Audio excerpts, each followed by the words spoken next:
everyone. That was the beginning of Running with the Devil for all of you, like 10 people who never heard of it before. And the reason I am playing that song is because today I have with me the manager of the real Van Halen, Noel Monk. And Noel's newest book is called Runnin' with the Devil.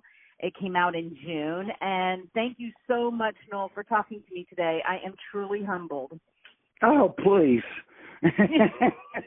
Send money. Well, when I saw this book, I saw it on Amazon, and I just so you know, I don't know if anybody's ever said this to you before, but I knew who you were. And that is because when I saw it was you, I saw the book and I was like, Noel wrote a book about Van Halen, because I was a huge Van Halen fan back in the day. I am 52, so that would have been during my high school years. But what's interesting is that not only was I a huge Van Halen fan, but I was a huge Valerie Bertinelli fan. Okay, I wanted to be her best friend, and she led me to Van Halen. So.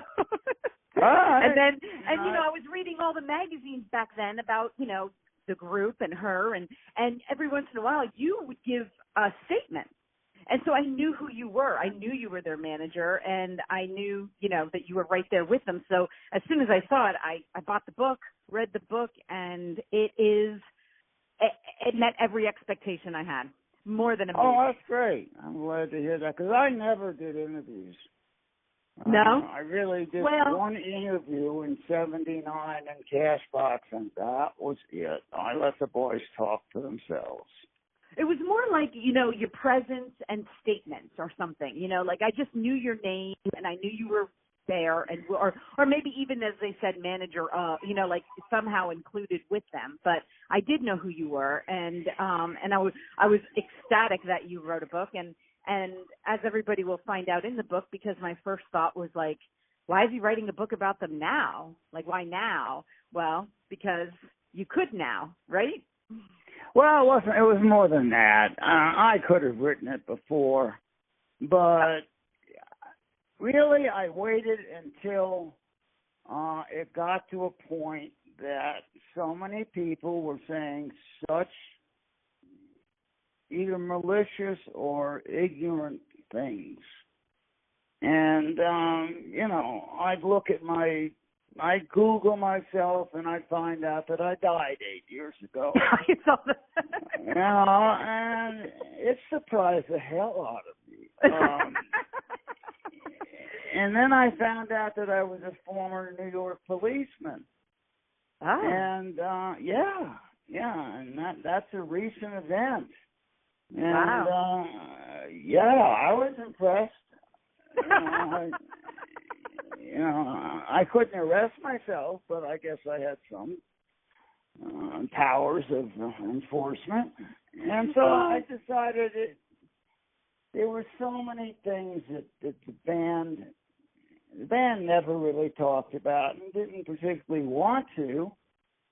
And now was the time to do it. We were all getting old, and they never stopped talking, and they never stopped changing. And I thought at least I'll say my side of it. And so that's why I wrote the book. The same with the Sex Pistols.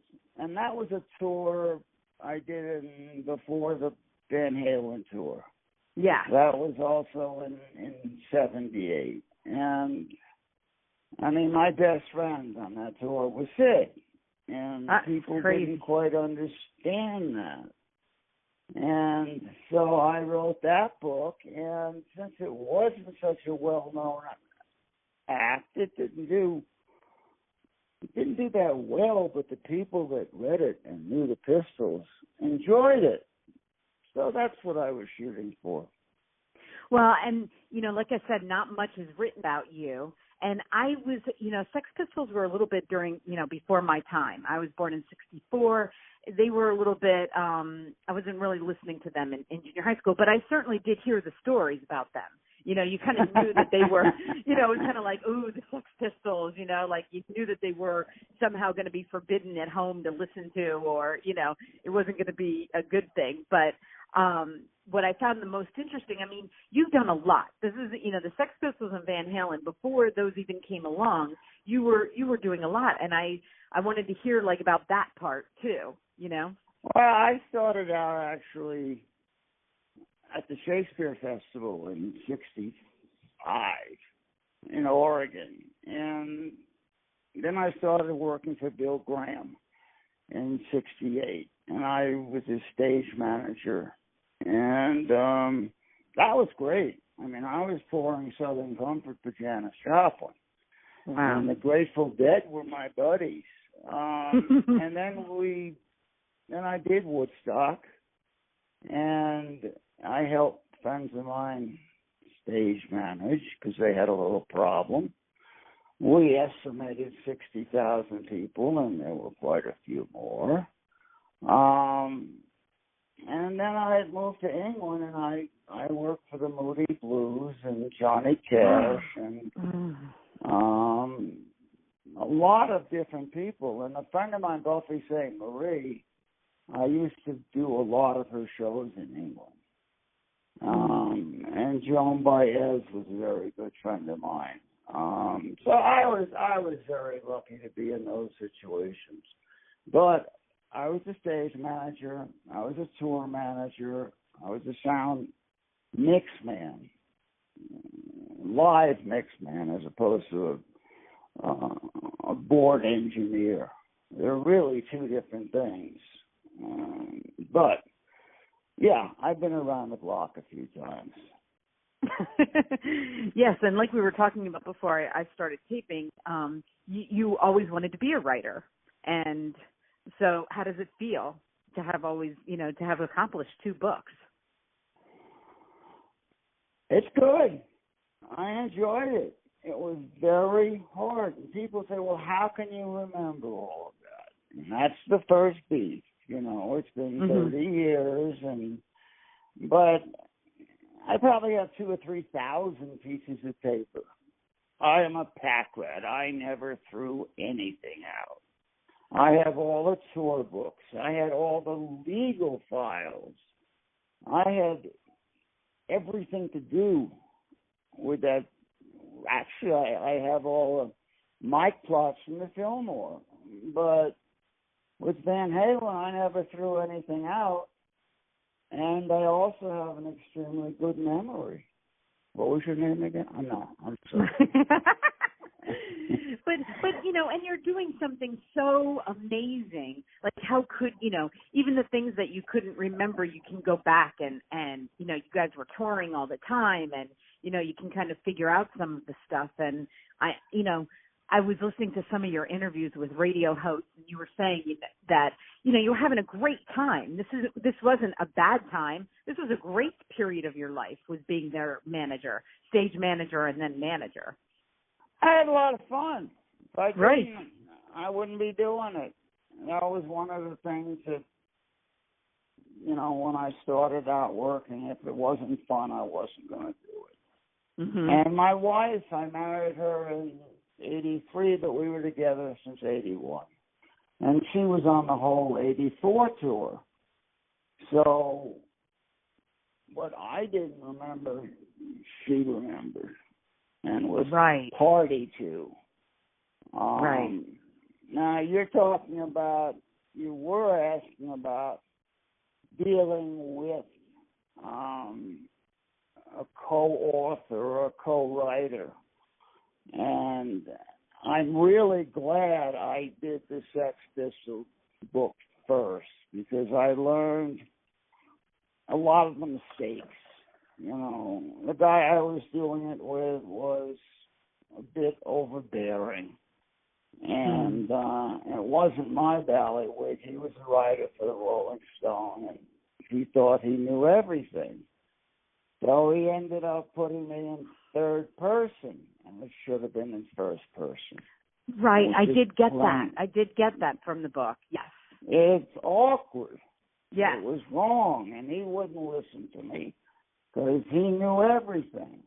And so my experience with a co-writer was the same as what's going on now. There are people who are writing things who have never seen the band, and I'm talking about the band being 78 to 85. Mm-hmm. They never met the band. They still believe all the stories, and they say, well, I researched it. Well, hearsay is bullshit. It really is. You can still look it up and find that David has paternity insurance. Right. Which is, he doesn't. It never happened. We put it out because it was fun. And these writers are still writing about that. If they weren't if they didn't work for Van Halen, if they didn't even work in the industry, why are they writing a book? Why are they saying anything? They should really shut up and read. Or if they were, I don't know, being a school teacher, I guess they should write about that. But they should read your book. They should read your book. That wouldn't hurt. Yes.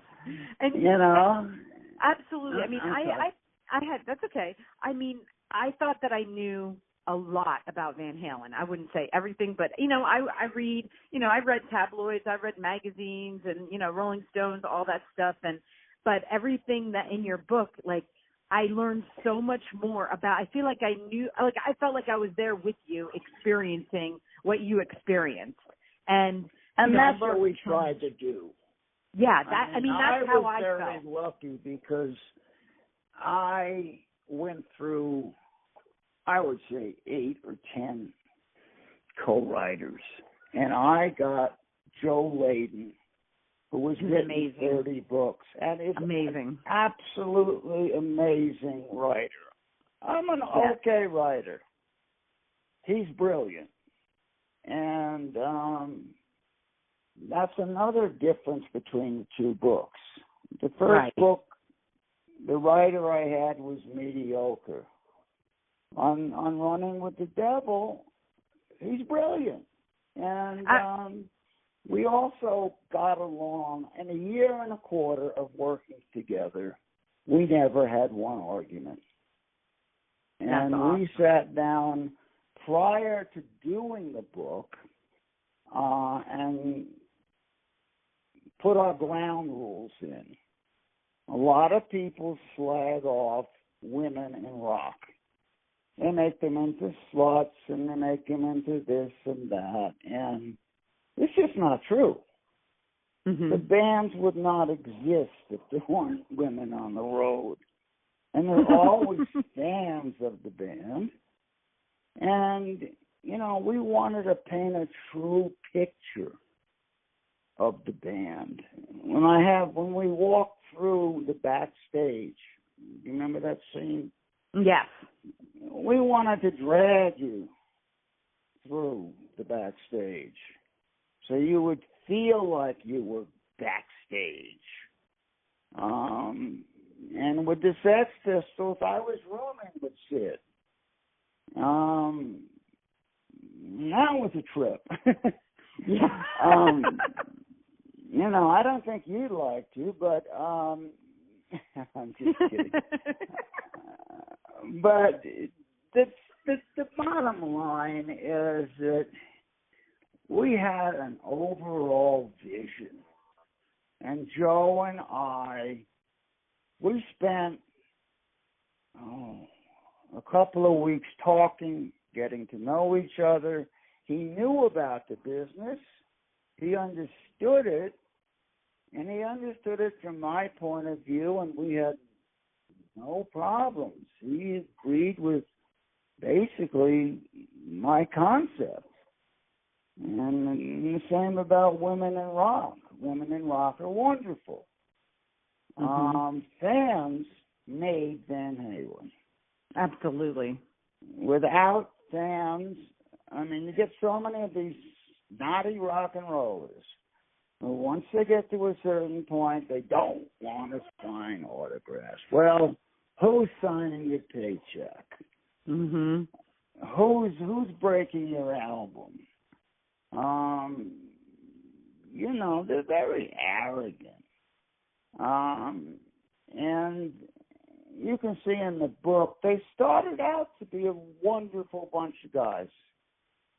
Right. They started out to be a really sweet, good-natured band. Right. And it didn't end up that way. And that is endemic to the music business, you know, and the industry was turned on its head when the web came along. You know, you didn't need to buy an album. Right. So the record companies had no money. They had lost all their power. But back then, they ruled with an iron fist. You know, and, you know, I worked for them from different record companies, from Bonnie Raitt to Tom Waits to whoever on the road, and they gave me pretty much chump change salary. I got no medical insurance, no pension, no nothing. So you had to be on the road pretty much all the time. It was a tough business. And, it was. Yeah, it wasn't easy. And that's another thing that first year in 78 was grueling. I was with them, I mean, of course, every day. Right. For 8 or 9 months. So when I hear these people writing about them, it's laughable. Right. You know, and they are very pompous. They come across as, well, I researched this. Well, they researched me into being a New York City policeman. Right. And I think that took a lot of research. You know, and the writers are, if they've never been backstage or even been on a tour, or if they were working for the Rolling Stones, we gave them a line of crap. And that's what's coming out now.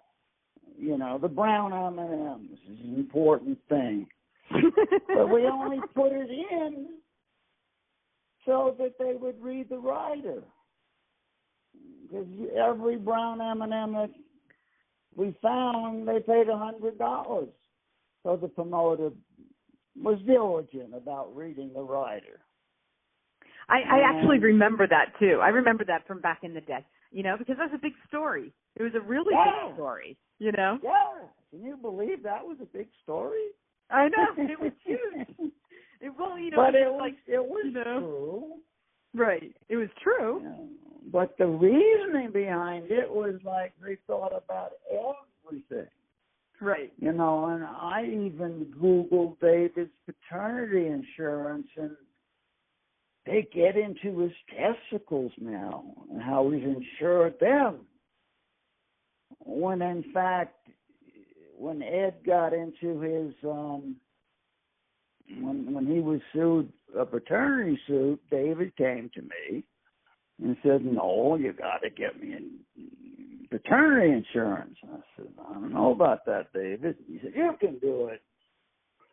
And I tried everybody, and then I got to Lloyd's of London, and they didn't stop laughing at me. But we put it out, and it's still a fact that David has paternity insurance. You know, and a lot of the current know-nothing writers put it in. And so this researching, I can understand if you're talking about Napoleon. You got to research it. But when you're talking about a current day band, I'm sorry.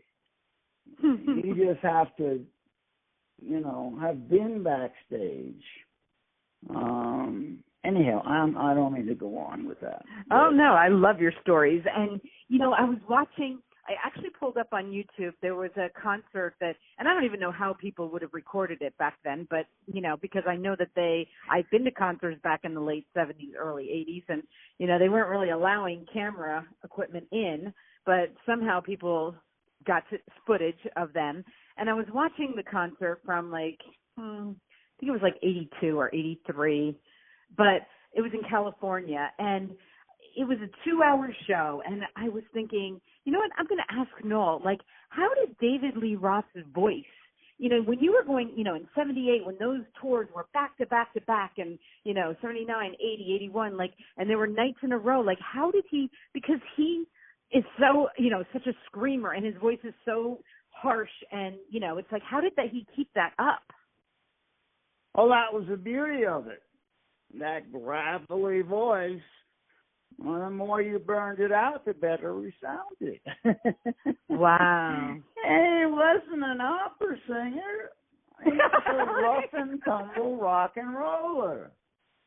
So it added to his vocal sound. That was part of his sound.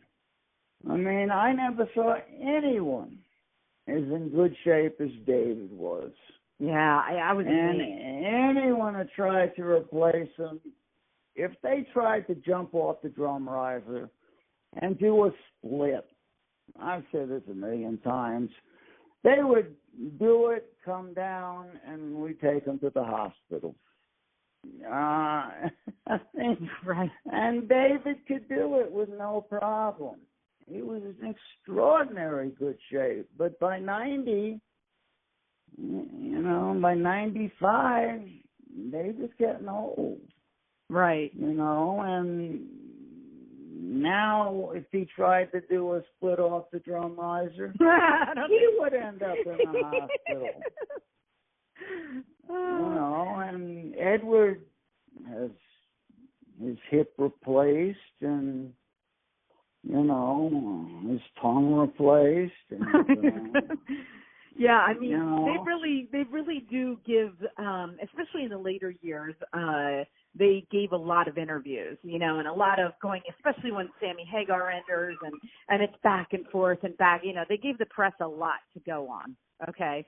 And, whether that was for show or bullshit. not, who knows? I don't know. Maybe it was just to promote. I don't know. Of course. What do you think they do? Do you think they actually tell you the truth? Well, it's because they hate him, then they love him, then it's back together, then it's apart, then it's, it's all egos. And to my mind, the only Van Halen is what took place from, 78 to 85. After that, they got old, they got stale, they got mean, they got drugged out. And then another guy, then you have Van Sharone. And I thought Van Sharone was rather unique, is the best thing I could say about him. And now Hagar is fighting to have that as part of his legacy. And the legacy is David and Edward. Right. And unless you were there, you didn't know. You couldn't research what happened backstage when they were having dinner. I'm sorry. Right. That never got out. And what they did to Michael never got out.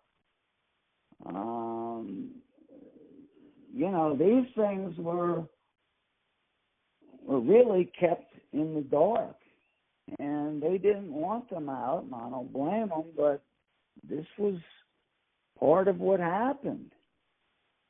Right. And it's part of what, like you said, the drugs and the alcohol, it wasn't shocking because Everyone heard did it. It wasn't shocking. That wasn't shocking. But what's sad about it is what happened to the band because of it. And it was also, like, it's not shocking that David Lee Roth has a huge ego. Like, that's not shocking. Really? You know? You're putting me on. And I was Don't just thinking to my myself, bubble.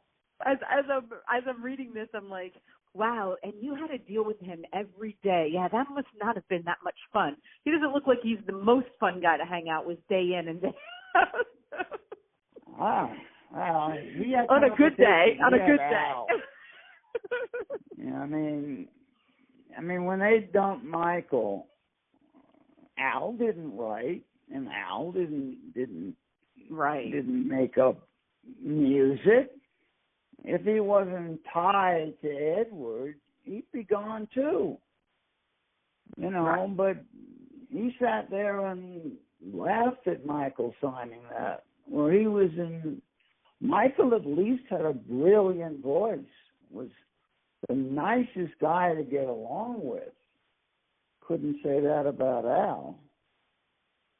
Yeah, you only wish that somebody would have given Michael advice, you know, like, because he didn't have to take that. He didn't have to take that at all, you know. No, yeah, he didn't want to. Maybe he was afraid of losing them. I mean, maybe that, you know. Losing what? If he had told them what I would have told them, I would have torn the paper up, told them, take the night off, and they would have seen it was not going to be a show that night. Yeah, he could say, I don't contribute something. Let's check that out, you know. Let's figure out if I contribute or not, you know. You know, and all this is in the writing process. And Joe and I, the way you do it, the way you write a book, is first we got to know each other. Joe and I did. And then we spent 20 hours on the phone, an hour a week. And he'd ask me questions, and he wanted it to be in sequence, which I did too. Because I want to make a movie of it. If there's anyone out there that wants to make a movie, as a matter of fact, there's a couple people who approached us. But the point being, we knew what we were talking about. And 20 hours of transcripts, plus I had written over the years stories. I would write stories about what happened. And then I had all my memorabilia, and Joe and I would share that. So, and he was also very astute, you know. He knew rock and roll. I think he did Ace Frehley's book. Yes, he did. You know, I'd like to talk to him too. You know, he's done a lot of books. You know, he's done over 30 books. Right. People are begging to get him because, you know, people think they're great writers. I don't think I'm a great writer. I'm okay, but he's brilliant. He makes it like butter. And so we then took that 20 hours, transcribed them, put all the stuff that I had done prior to that, and that's how the book came. That's how you do a book. You know, you get, you know, I had pictures and 200 files, legal files. You know, I still have, you know, Eddie and Val's, you know, their dissolution of their marriage file. I mean, all this was just sitting there, and nobody had ever seen it. But we had it to back up what we said. And a lot of people don't have, you know, their prenuptial. They can't quote it. I had the contract that Michael was made to sign. None of it wasn't backed up.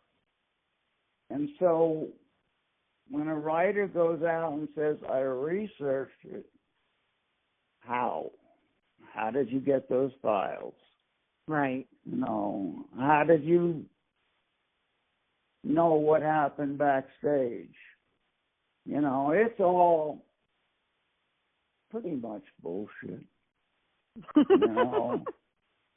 Right. And it's going to get worse, and that's one of the reasons I wrote the book. Let me get my 2 cents in. You tell me I'm wrong. I'll show you the contracts. Tell me I'm a policeman. I'll believe you. Have you heard anything from them since the release of the book? No, they're very smart. They don't want to give me any publicity. And I don't blame them. I think David had 3 little cute things to say. But, the last thing they're going to do is comment. It does seem, though, like they like publicity, though, I have to say. Like, none of them shy away too much. But not publicity for me. I see. They like publicity for them and their point of view. Right. And they don't want to be talking about why they did that to Michael or how much they were drinking or any of that. That's not publicity. I mean, they say any publicity, good or bad, is good. Well, that's not necessarily true. And, I'm trying to give you a way that this is the way Joe and I approached writing the book. With 12 days, it was different. Right. The guy was very arrogant, wanted it his way. I just wanted to get a book out and tell the story. But I see how there's a lot of things in there that I would change and wouldn't have let happen. I really believe that if you're writing those kind of books, it's always good to have a beginning book. So you learn. I'm not I didn't start out as a published author. I didn't know the name of the game. I didn't have a brilliant agent, and the book company was great this time around. The first time I didn't have a publicist. So right. That first time around really sets you up. A lot of people can do it because they're natural writers, but I'm a road manager. I'm a manager. I was going to say, but you've got that talent. I mean, if anybody thinks that, managing Van Halen was an easy job, they need to read this book. Because, you managed to keep a very, very young bunch of guys that, at least get a show. Like, no matter what was going on backstage, what I got from this book is that you managed to get them out on that stage and put on a show like no other rock band in that time, during that time. They were the guys. And I watched it today. I was still, even for, what they have today when you go to a concert and they got more technology and, but watching them on stage and the amount of energy that all of them had in them during that time, I mean, it's crazy to know that what they were doing on their off time. You couldn't tell, Well, when you're in your 20s, you can do things that when you're in your 60s, you can't do. Right.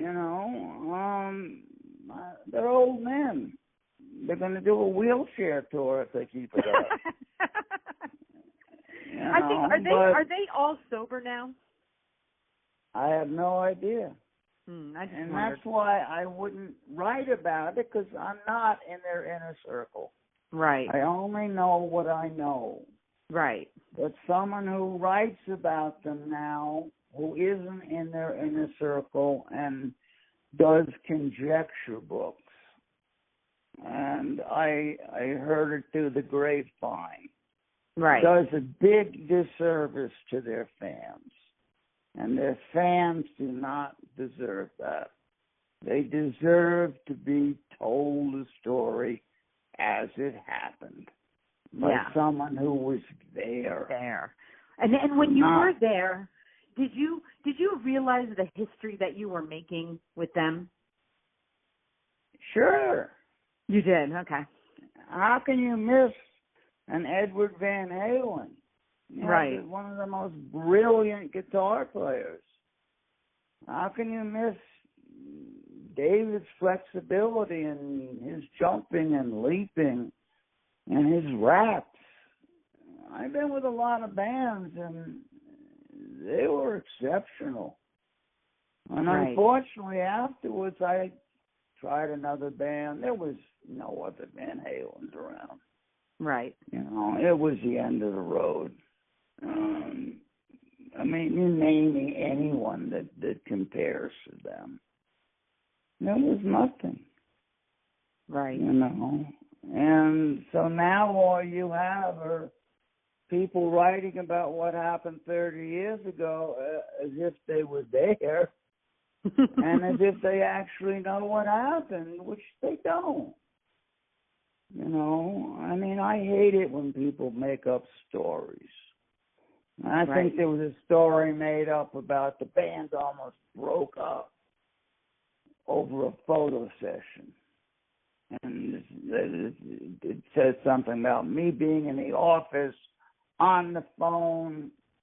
Well, I don't know where they got that, because nobody was in my office. That kind of, and I think it's chicanery to put out things about the Pistols.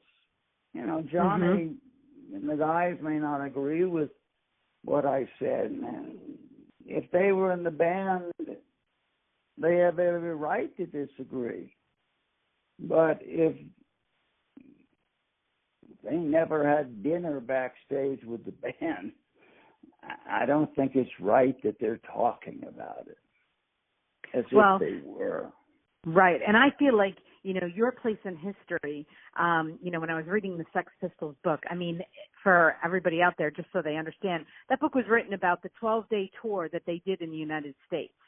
And that was a very historic moment for them. Even though I don't recall it, it was very historic. It was a very big deal. And so you went through that, and then you go to Van Halen, who is another history-making band. I think your place in music history is pretty solid. Well, I had two of the antithetical bands. Yeah. I really, I came from Janis, Joplin, and the Dead, and the Doors, and the Airplane, and the Who. And these bands were quite different, the Sex Pistols and Van Halen. I was lucky to be where I was because I got to see what actually happened. Right. And I've heard people say that, they wish I hadn't wrote the book because it makes their book look bad. And that's unfortunate. And it's going to come more and more as the next Van Halen book comes out. And they said, well, maybe Michael should write it. Well, Michael's not a writer. I don't know who would be the inside person. David's giving it a shot. They've all, they're not really capable of it. Right. Well, and I was very happy to hear about exactly, we only know what the news told us about when David Lee Roth left, and I was very depressed, and I didn't want there to be another Van Halen. I wanted that Van Halen. And, but you said, for everybody out there, read the book. You set it out, detail by detail. And, now I know, because I didn't know. I only knew what I heard in the news. and it's quite different than what we were getting fed in the news, actually. It's even different than what Eddie says about what happened. Of course, they're not going to make themselves look bad. Right. You know, and I don't think Eddie remembers a lot of it. I don't think Al does. Right. And David, with that kind of an ego, he certainly doesn't remember what actually happened, or won't put it out. He's great at making one-liners, you know. He's great at being flippant, but getting down to reality, it's a little bit difficult. Very difficult. Yes, you got that right. Well, I remember the first time I saw the California Girls video on MTV, and I was like, what? That's what he's doing. Like, it went just so far for us Van Halen fans of what he was doing. He went from this, awesome frontman of a great rock and roll band to California Girls. And we were like, okay. Didn't even know what to do with that, Well, I'll tell you one thing, though. He and David and Peter Andrews were the real talent behind those MTV videos. I got the money for them, but they were the talent behind brilliant, one-of-a-kind videos. Oh, absolutely. The Van Halen videos were, just so people understand, during that time, MTV was young, and they were coming out with the best videos that, kept you watching over and over again. I mean, I remember Jump. I remember, Hot for Teacher. All those videos were, they were groundbreaking videos. People weren't doing that kind of a video at that time. They were brilliant. Yeah. And I give David and Pete all the credit in the world. Right. A lot of people like to take all the credit for everything. Right. It doesn't work that way. Everybody contributed. And a lot of the business stuff I did is I delineated in the book. But when it came to picking out songs and writing lyrics and writing music, that was David and Edward's genius. And Edward was a genius on guitar. Right. You can never take that away from him. And what I don't understand is why they are still jumping all over Michael. I hear you. Doesn't make any sense. It doesn't, because I just heard, on YouTube there was a very recent video of Eddie, and he was not saying nice things about Michael. And I was thinking to myself, because I've always been a huge fan of his. I mean, he always seemed like the sweetest guy ever. But I was thinking, this does not make you look good. You really need to stop talking about other band. Stop talking. Stop talking about the band in a negative way, because it doesn't make him look good. That's just my opinion. If he's listening, and Michael that's my opinion. made him look good on stage. Right, absolutely. I mean, that's what I mean. If I could talk to him, I'd say, this does not make you look good. As somebody that was a fan of yours forever, you talking trash about one of your band members does not make you look good. No. I don't understand it. It makes no sense 30 years later for one of the most brilliant guitar players ever, right, to be trashing. I don't see him trashing Al, and Al was not a groundbreaking drummer. He was nobody rich, but there's no jumping on Al. He was Edward's brother. Right. And Al's biggest problem, he was Edward's brother. Right. How do you live with your younger brother? We couldn't get him an interview. We couldn't get Al an interview. Everyone wanted to talk about Edward. Yep. And David. And this, I think, drove him to drink. Yeah. You know, his younger brother was recognized as brilliant.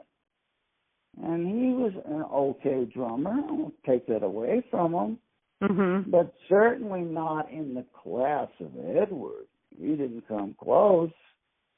And then, why jump on Michael all these years later? Leave it be. Right. You got good records time. out of him. You did well. Now shut up and make some more music if you want to, if you can. Right. You know. Yeah, leave that time period alone, you know. Yeah, I think that leave it alone for the fans. Leave Michael alone. Yeah, I think that, you know, even when they were, you know, I love David, I hate David, I love Sammy, I hate Sammy. You know, they've been doing that since you know, it's like stop the madness, stop talking bad of, you know, stop trashing people. Then when you get to back together with them, nobody believes you anyway. So, you know. That's why it almost seems like publicity, because it's like, well, I don't even know who you like and who you don't like, you know? No, it's not publicity. That's the problem. Yeah, that's right. If it was publicity, I could understand it. But it seems to be genuine animosity. Right. Why? They sell 100 million albums, and what's the big deal about giving a little credit to Michael? Right. Give a little credit where. Well, just for the readers out there, I have to say, when you're reading the book and you're experiencing this, at the end of the book, I of course I'm sad, you know, because it ends, and we all know how it's going to end, but it ends, and it's not good. But I have to say, I was really rooting for you when they called you in for a meeting. And you knew that it was to go over the books and what they were going to do. But you were ready for it. You had everything. And I was like, you know, that was so smart to have everything in case they ever did that, you know. And you said that Al it was almost like he was disappointed because he was covered your ass in all your paperwork, you know. But more than that, when I started with them, you will almost never see a breakup of a band where the manager is not sued. They never sued me because I never took money from them or mismanaged them. They never sued me. Because they made money because of you. They made more money than they ever would have made without you, you know? You know, but they would never give that recognition up.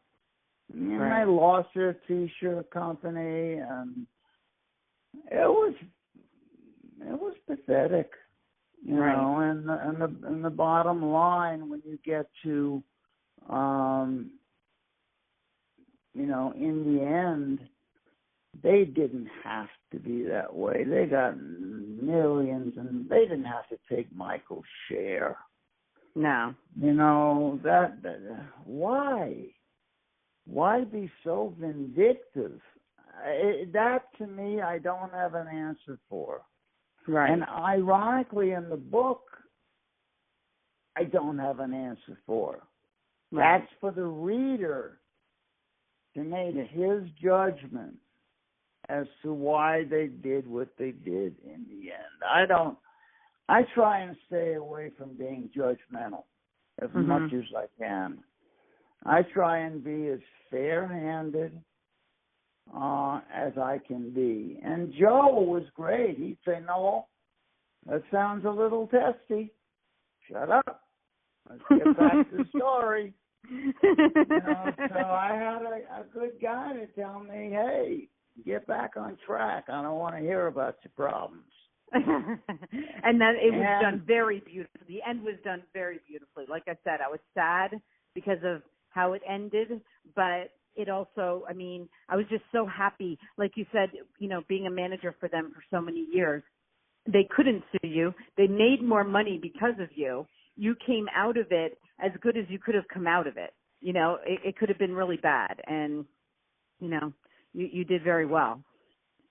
Yeah, well, it's simple. When they can't sue you, and they can't blame you. And I mean, they made me pay for the 20% of the wine audit, which this idiot who had been our accountant put us through, and they couldn't find one penny out of place. And considering everything that they did to make sure that they weren't making money, like making you pay for their, trashing hotel rooms, and like they were okay with all of that, I'm no angel. I had a few doctor's bills in there too. Oh, that's funny. The thing is that I'm not a Boy Scout. I've been on the road too many years. Right. And the other thing I did in the beginning was I never signed a check. And I don't think I brought that out in the book. I don't think so. 2 members of the band signed checks. I never signed a Van Halen production check. They had to sign them together, 2 of them. And that safeguarded me against anything as far as checks were concerned. Right. I know how they treat managers when they leave. They either say they're stealing or they misappropriated funds by check. I never wrote a check. Right. And I felt good about that, Absolutely. If anyone reads the book, they'll see that, hey, there was no lawsuit against me. Well, the one thing that I did really get through from the book, and that you and Joe were so good at, was that the genuine love that you had for them. It wasn't like I'm just doing this because I'm your manager, but it was like you truly cared about them, and that really came out in the book. When they did get in trouble, and when they did. Right. I mean, it's my band. Right. I protected them any way I could. And it was so heartwarming to read, like, how much you cared for them, that, and you were more, you were more than their manager. You were absolutely more, you were their best friend. You were their, caretaker when they needed a caretaker, because they did need one every once in a while. And, I was just amazed time and time again about, how much you wanted them to succeed. You were, and not for your own concern, but for their benefit. You always looked out for their benefit. And that's why having a good co-author is eminently important. They put me, or Joe put me, in my place when I needed to be put in my place, and I respect him. It's important when you're writing with someone that you respect your co-author and his opinion. I didn't on the first book, but on that book, Joe was always spot on. And so was Matt Harper at HarperCollins. Right. Matt was the editor, and he was brilliant. So when you're writing a book, if you don't have a good editor and you don't have a good co-writer, you're not going to have as good a book as you should have. And that's getting back to writing a book. I'm sorry?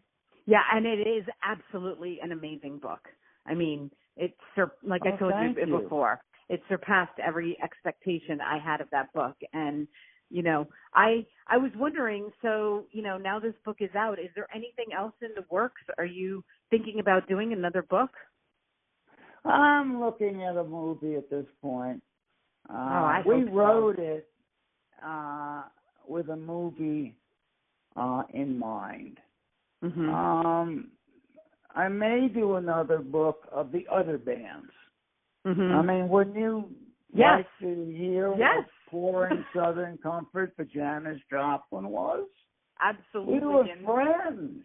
I want to hear about every one of those. I was thinking when you were talking about them, I was like, that to me right there is another book. And us rock and roll fans, from back in the day, we want to hear that. We want to hear those stories. I know I do, and yeah. I And the other thing I'll tell you about writing a book, the one thing you have to have is vision, and you have to have something that people want to read about. Mm-hmm. Take those away, you don't have a book. You need to have substance. Yes. And I read a lot of books about rock books, and there's some excellent ones out there. No One Gets Out Alive is a great book. Oh, my goodness. I made every single one of my children read that book. Yeah. And I try to teach people, this is what happens. Yep. You go 5 years, and all of a sudden, it changes. Yeah. But the important part is, when you're writing a book, that you respect your co-author, that you respect your vision of what the book is. Like, women were never slammed in our book because there was no reason to. Right. I mean, a lot of it was humorous. Right. My wife going by a bus. Yeah. It was humorous, but it was not derogatory. Exactly. It was so well written that I didn't understand until I got to the end of the story what exactly was going on. So, it was definitely, you're an amazing storyteller, and I'm so happy that he was able to take your stories and you were able to put out a product as well written as that book. So, I congratulate you on that. You hit it on the head. Product. Mm-hmm. If you don't have product for a record, you don't have a record. Right. If you don't have product for a book, if it's all fluff and made up nonsense, it's not going to go anywhere. Right. I will tell you straight out that Joe and I never said anything that didn't happen. As a matter of fact, we left out a lot of things that might have hurt people because there was no reason. Mm-hmm. You don't write a book, a hatchet book. You're writing a book about what happened. You don't have to go after someone. I don't think we did go after anybody. In telling the story, it might not have looked great, but that's what happened. And there were other things that happened that Joe and I decided not to put in the book. That's what being a good co-author and author can do. Yes. And I did feel that way as the reader. I absolutely did not feel like any of the stories you told had any malicious intent in them. It was only love. I really did. I felt like everything you said was truly, stories that you remember. Nothing was malicious. It really wasn't. I tried not to be, and that's what's important. When you talked about working with a co-author, without Joe, it wouldn't have been as clean a book. Right. And I mean that by my own tone and temperament wasn't that necessary. Joe's was very necessary. He had to make it fair. And that's what's important about your co-author. Yes. That one, he knows about the business. Joe knows about the business. Mm-hmm. He also did a tremendous amount of research himself. Mm-hmm. And the people that research their own book are foolish. It's like, having your mother be your doctor is not too smart. Right. Well, I'm so happy you wrote this book, Noel. And, you know, for everybody out there, it's called Running with the Devil, A Backstage Pass to the Wild Times, Loud Rock, and the Down and Dirty Truth Behind the Making of Van Halen. And Noel and Joe Layden wrote it, and it is, you will love it. You'll love every story in it. And I can't wait to hear more stories from you about, you know, other bands, because I love reading books about that time area. So I know I'm not the only one. So I really hope you do it. Well, thank you, because you've been a pleasure to work with. I was not looking forward to this. Oh, and really? You made it. No, I mean, it was like, what does she want to know? And I found out, and what you wanted to know was very good for the reader. It wasn't good to sell a book. It was good to tell the reader, this is what happened. And I want to thank you for, you really changed my mind on what you're doing. You're telling people how to write a book. And you get me and 4 other people, and they'll be able to do it. And by the way, there's one good book out that Stephen King wrote on how to write a book. On writing, yes. Yes, and I thought that was a very good book. Yeah, it's an amazing book. I love it. Yeah. I loved it. Yeah, it was really well written, and if you're going to go to any source book, that's one you might want to recommend. But you're the expert, and I love the fact that at first it was you didn't write a book, but it's so much better that you didn't, because you come from a much different point of view. You're not a jaded jerk like me. Well, it was such a pleasure. I have to tell you, I was a little scared to talk to you too, because I've heard some of your interviews, and I was like, oh, he can be harsh. I hope I can take it. I hope I could be like those DJs. I think you handle yourself pretty well. Thank you. And I had fun, and that's my criterion in life. If it's not fun, it's not worth doing. And you gave me a fun hour, and I want to thank you. Oh, you did an excellent job. You were fun to talk to. You have my phone number. If you ever have a question that's got nothing to do with my book or whatever, call me. Awesome. Anytime. Thank you so much, Noel. No problem. I'd love to speak to you because you were so enjoyable. Oh, have thank a wonderful you so much. evening. You too. Bye-bye. Bye-bye.